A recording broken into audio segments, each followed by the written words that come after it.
বাংলার Luther king তো মেলা প্ল্যান আনিছে। I have a plan. প্ল্যানগুলো কি কিসিমের সেগুলো তো দেখিচ্ছেন। এডা এডা করে জয় বাংলা করে দেওয়া হইতেছে। ফরিদপুরে গেছে, উঠে গিয়ে প্ল্যানের কথা করছে। মানে ফরিদপুরের জন্য প্ল্যান আনিছে, শুনে নাকি? প্রিয় ভাই বোনেরা, এই ফরিদপুরের চর অঞ্চলগুলো ধরে চল অঞ্চলগুলো নিয়ে প্রচুর পরিমাণের সোয়াবিন চাষ হয় না? হ্যাঁ, সোয়াবিন চাষ হয় কি? হ্যাঁ না? না হয় না? এখানে সোয়াবিন চাষ হয় না, কম হয়। কম হয় কেন? ভুট্টা হয়, ভুট্টা চাষ হয়, রাইট? হ্যাঁ, ভুট্টা চাষ হয়।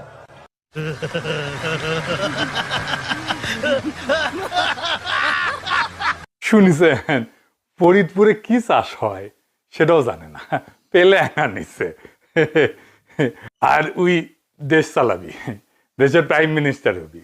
তো ফরিদপুরে বিএনপির তারেক রহমানের জনসভায় 5 জেলা থেকে লোক আনিছিল, বিভাগীয় সমাবেশ। কিন্তু দেখেন কি অবস্থা, লোকজন নাই, কোনো ইন্টারেস্টও নাই লোকজনের। বক্তৃতা দিচ্ছে বাংলার লুথার কিং, কিন্তু কি করছে শুনিচ্ছেও না। শুনেন। তারা বিকাশ সম্পদ চাইছে, তারা এলাকার চাইছে। দেখেছেন না আপনারা? দেখেছেন এই সংবাদ? ওকে, এখন কেন চাইছে? তারা বাংলাদেশের মানুষের সাথে নৈতিক আচরণ করছে, অথচ আমরা দেখি অন্যদিকে তারা বলে সব মানুষের শাসন দিবে। আরে ভাই, আপনার কাজ চাইছে আপনি শুরু করছেন অনৈতিক বিষয় দিয়ে। যেখানে আপনি নিজেই অনৈতিক বিষয় দিয়ে কাজ শুরু করছেন, সেখানে আপনি কি করে আশা করেন, জনগণ কি করে আশা করবেন যে আপনারা মানুষের শাসন দেবেন? দেখেছেন এদিকে তারেক বসন্ত, মানে জল বসন্ত না গুটি বসন্ত। আমার চান্দির চুল জিনকে পাতলা হচ্ছে, সিনকে দেখি লোকজন নাই হয়ে যাচ্ছে পিছের থেকে। এটাই আসলে বাংলার লুথার কিং এর আসল পলিটিক্যাল শক্তি, বুঝেছাও? তাও আনিছে টাকা দিয়ে ভাড়া করিয়া। মিটিং এর পরে নিজেদের মধ্যে মাইরপিট, টাকার ভাগ নিয়েই মনে হয়। দেখেন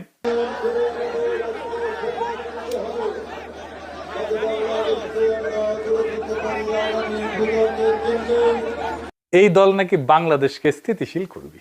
বাংলাদেশের সাম্প্রতিক সহিংসতার 92%-এর সাথে যুক্ত বিএনপি। টিআইবির গবেষণা আসছে। আর তারেক রহমান বলে যে নির্বাচনে জিতে বাংলাদেশে স্থিতিশীলতা আসবে। তারেক রহমানের চাকর বাকরেরা আমার পোস্টে এসে কমেন্ট বক্সে বলে আমার জন্য নাকি দেশে শান্তি আসতেছে না, দেশকে অশান্ত করাই নাকি আমি সহ আরো কয়েকজনের মিশন। এদের হাতে ক্ষমতা তুলে দিতে চান যারা ক্ষমতার বাইরে থাকার সময় দেশকে এইভাবে জাহান্নাম বানায় ফেলিছে।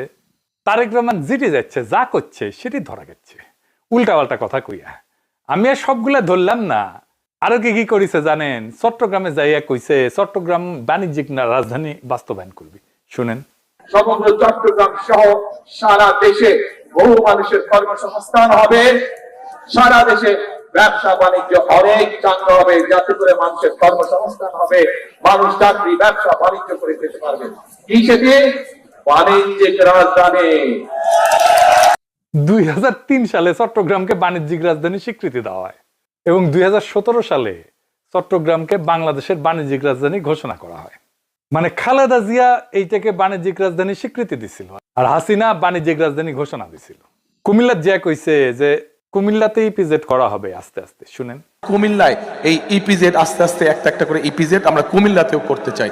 কুমিল্লাতে ইপিজেড আছে 2001 সাল থেকে। তারপরে রংপুরে যায় কইছে তিস্তা ব্যারেজের স্বপ্ন, সেখানে নাকি তারা হাত দিবে আর কি। তিস্তা ব্যারেজ প্রকল্পের কাজ ইনশাল্লাহ 12 তারিখে নির্বাচনের পরে 13 তারিখে বিএনপি ইনশাল্লাহ সরকার গঠন করলে এই এলাকার মানুষের জন্য যে তিস্তা ব্যারেজের স্বপ্ন, সেটি পূরণের কাজে যথাসম্ভব দ্রুত হাত দিব ইনশাল্লাহ। তিস্তা ব্যারেজ উনার বাবা জিয়া 1979 সালে ভিত্তিপ্রস্তর স্থাপন করে, এরশাদ উদ্বোধন করে। সেটা তারেক রহমান আবার বানাবে তিস্তা ব্যারেজ। মির্জা ফখরুল কইছে জামাতে ইসলামী দেশটাকে পিছায় নিয়ে যাইতে চায়। জামাতে ইসলাম এই দেশটাকে আফগানিস্তানে পরিণত করতে চায়, পিছন দিকে নিয়ে যেতে চায়। জামাতে ইসলাম একটা দল, যে দলটা আমাদেরকে সামনের দিকে যেতে বাধা দেয়। বন্ধুগণ, আমরা পিছনে যেতে চাই না। তারেক রহমান তো নিজেই পিছায় নিয়ে যেতে চায় দেশকে। সে 1979 সালে নিয়ে যেতে চায়, যখন তিস্তা ব্যারেজ হয় নাই, যখন চট্টগ্রাম বাণিজ্যিক রাজধানী হয় নাই, কুমিল্লায় ইপিজেড হয় নাই। তো এই তারেক রহমান বাংলাদেশের পিএম হবি? এগুলো তো পেলার না, এগুলো হলো মূলা। এর মধ্যে কিছু মূলা আগেই পৌঁছে গেছে। তারেক রহমানের আসলে কোনো প্ল্যান নাই, আছে উর্বর মূলা ক্ষেত। সেই ক্ষেত চাষ করে তারেক রহমানের চাকর বাকরেরা, সার দেয় বিএনপির নয়া ভাতার ভারত। হাসিনার আওয়ামী লীগ যেমন কইছিল যে নির্বাচনে জিতলে 10 টাকার চাল খাওয়াবে, আর বিএনপি বলে নির্বাচনে জিতলে 2500 টাকার বাজারের পয়সা দিবে। দেখেন কত হাস্যকর এই প্ল্যান। বিএনপি যদি ক্ষমতা দেয় আমরা একটা ফ্যামিলি কার্ড দিব। এই ফ্যামিলি কার্ডের মধ্যে আমরা কি প্রতি মাসে আমরা 2500 টাকার দ্রব্যমূল্য জিনিস ফেরত, নিত্য প্রয়োজনীয় জিনিস আপনাদের এটা দরকার।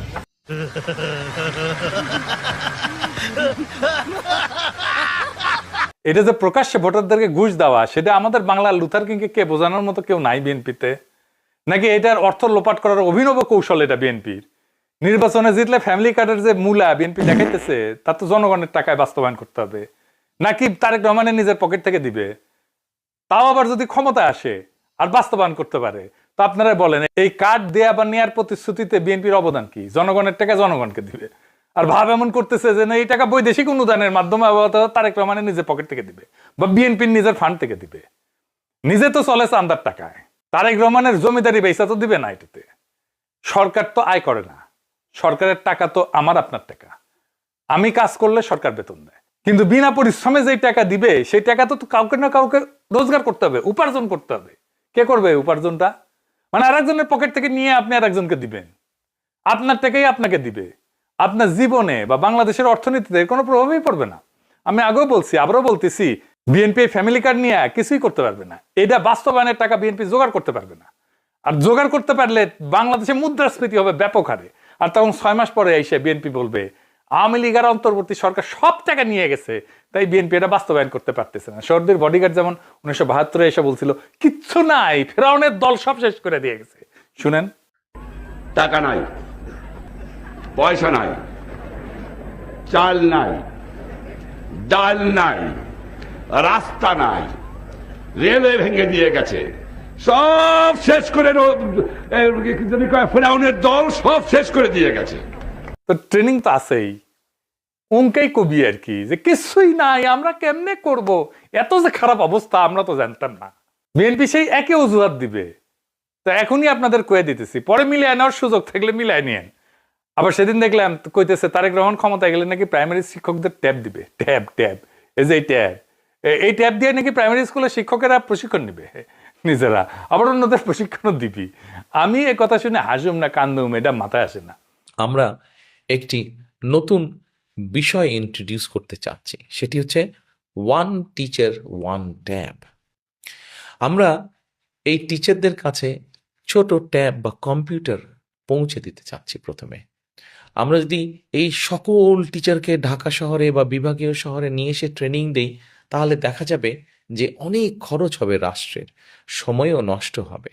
সেই জন্য আমরা এই ট্যাবটা পৌঁছে দিতে চাচ্ছি। আমরা শিক্ষকদের কাছে পৌঁছে দিব এবং তাদের কিভাবে এটি পরিচালনা করবেন, তারা কিভাবে এটি চালাবেন, তারা জেলায় জেলায় আমরা তাদেরকে সেটি শিখাবো। তারপরে তারা তাদের উপজেলা, ইউনিয়ন, গ্রামে ছড়িয়ে ছিটে পারবেন। শিক্ষকদের ট্যাব দিয়ে কি শিক্ষার মানের উন্নয়ন আদৌ সম্ভব? না, সম্ভব না। এটা ধান্দা। এটার পশ্চিমা দুনিয়ায় বলে ডিস্টেন্স লার্নিং বা দূর শিক্ষণ পদ্ধতি, যা সাধারণত শিক্ষার বিকল্প পদ্ধতি হিসেবে ব্যবহৃত হয়। ট্যাবের মাধ্যমে শিক্ষা কার্যক্রম পরিচালনা করাটা জনপ্রিয় ছিল কোভিডের সময়, যখন আমরা সামাজিক দূরত্ব বজায় রাখতাম, একজনের সাথে একজন দেখা করতাম না, কথা কইতাম না, স্কুলে কলেজে যাইতাম না, অফিসে যাইতাম না, ওই সময়কার কথা। কিন্তু শিক্ষকদের ট্যাব দিলে যে শিক্ষার্থীরা তার সুবিধা পাবে, এটা একটা কাল্পনিক প্ল্যান। বাংলাদেশে প্রাইমারি স্কুলে অধিকাংশ সুবিধা বঞ্চিত ছাত্রছাত্রীরা পড়াশোনা করে। এই জন্যই প্রাইমারি থেকে উচ্চ মাধ্যমিকের ড্রপ আউট ঠেকানোর জন্য স্কুলগামী শিক্ষার্থীদের পিতা মাতাদেরকে অর্থ সহায়তা দিত হাসিনার আওয়ামী লীগ সরকার।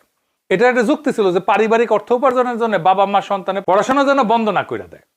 বিএনপি, আওয়ামী আর ভারতের সালসাকাইয়া আন্দাজে ডিল মারতেছে, আর প্রমাণ হইল এই ট্যাবের আইডিয়া দিয়া। এর পিছনে